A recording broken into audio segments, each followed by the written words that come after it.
আরে আপনি কি বুঝেন, আপনি কি বুঝেন? থাকবো কি থাকবো, কিচ্ছু থাকে না।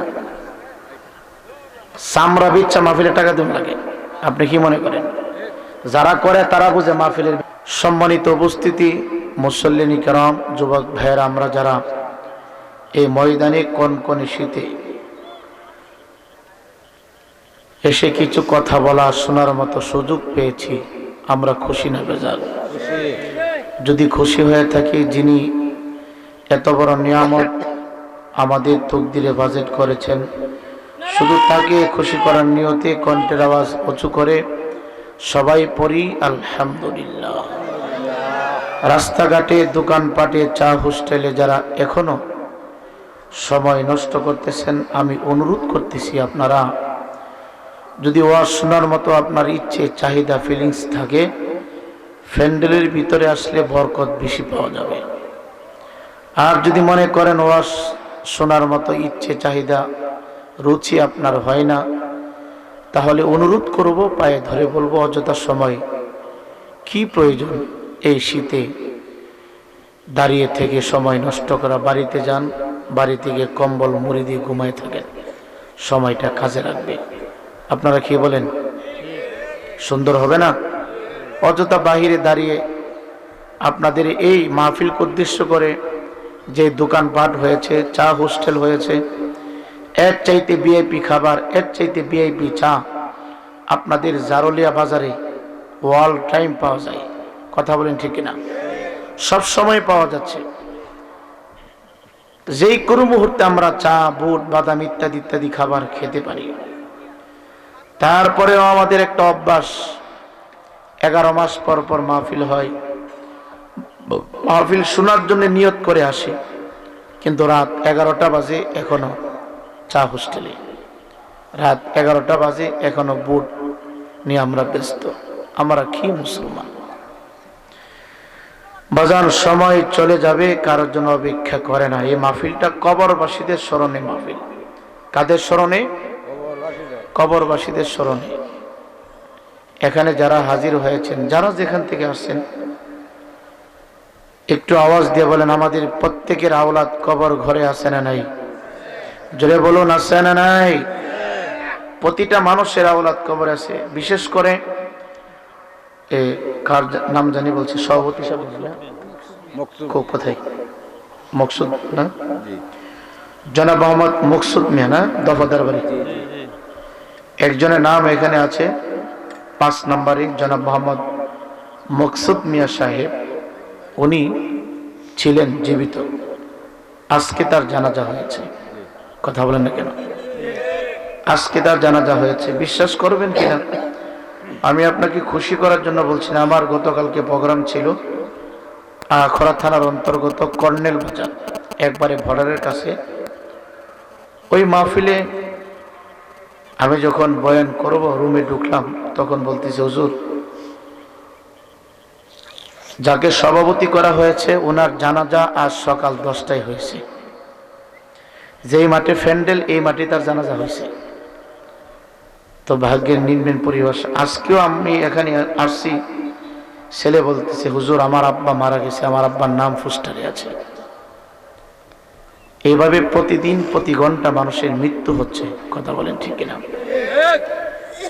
একটু সত্য করে বলেন, যদি এই মানুষটা জানতো যে ওনার মৃত্যু হবে, যে 2025 সালের 9 ফেব্রুয়ারি ওনার ইন্তিকাল হবে, ওনার জানাজা হবে, উনি কি বলতেন যে আমার নামটা তোমরা পোস্টারে দাও? এ কথা বলতেন না। তো এখানে যারা আমরা হাজির হয়েছি, মনোযোগ সহকারে কিছু কথা বলার চেষ্টা করব। আমি কিভাবে কথা বলি, কোন দাসে কথা বলি, সবাই জানেন।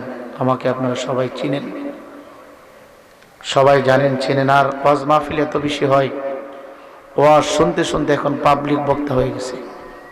কথা বলেন না? মানে এখন ওয়াজ মাহফিল এত বেশি, পাড়ায় পাড়ায় ওয়াজ, মহল্লায় মহল্লায় ওয়াজ, প্রতিটা সমাজে সমাজে ওয়াজ। এত ওয়াজ করে কোনো ফায়দা নাই। মানুষের হাতে পায়ে ধরে আপনার টাকা উঠায় ভিক্ষুকের মতো, ফকির মতো 10 টাকা, 5 টাকা, 20 টাকা এইভাবে টাকা উঠায় মাহফিল করতে হবে, এটা আপনার জন্য ফরজ না। হ্যাঁ, আপনি যদি কোটি টাকার মালিক হন, লক্ষ লক্ষ টাকা আপনার থাকে, আপনি একা মাহফিল করান, কি প্রয়োজন? 10 টাকা 20 টাকা বাজারে যায় ফকিরের মতো এইসব মাহফিল করে কোনো ফায়দা নাই। এলাকার ভিতরে শুধু একটা মাহফিল করবেন, পুরা ইউনিয়নে শুধু একটা মাহফিল করবেন, এত মাহফিল দিয়ে করেন কি মিয়া? কি হবে এত মাহফিল দিয়ে? যারা এখানে আছেন 50% মানুষ ফজরের নামাজ আজকেও পড়েন নাই, আগামীকালকেও পড়বে না। যারা এখানে আছেন 50% মানুষ, আমি বলতে বাধ্য হচ্ছি, জোহরের নামাজ পড়ে নাই, আসরের নামাজ পড়ে নাই, মাগরিবে পড়ে নাই, এশার নামাজ না পড়ে মাহফিল শুনতে আসছে। তাহলে আপনার ফায়দা কি হবে? মাহফিল বিনোদন। এখন মাহফিলগুলো হয়ে গেছে আমাদের জন্য পেশা। আমরা যারা বক্তা আছি আমাদের জন্য হয়ে গেছে পেশা, আর আপনাদের জন্য হয়ে গেছে নেশা। কথা বল না, ঠিক বুঝা বলছেন তো নাকি? হ্যাঁ, মাদ্রাসা করার প্রয়োজন, মাদ্রাসা, সুন্নি মাদ্রাসা করবেন, সুন্নি মাদ্রাসার প্রয়োজন। ওয়াজ বন্ধ করে দেন, ওয়াজের জন্য টাকা উঠায়া মাদ্রাসা করেন, সুন্নিয়ত থাকবে। মাদ্রাসা না করলে সুন্নিয়ত থাকবে না। আপনারা কি রাগ করতেছেন যে হুজুর আপনারা আল্লাহ দাওয়াত করে ওয়াজ করতেন, আপনি ওয়াজের বিরুদ্ধে কথা কইন? বলেন তো, এই মাহফিলটা গুছাইতে যায় কমিটি বিন্দু কত কষ্ট করছে? 1 মাস পর্যন্ত তাদের মেমোরি থেকে চিন্তা দূর হয়েছে না।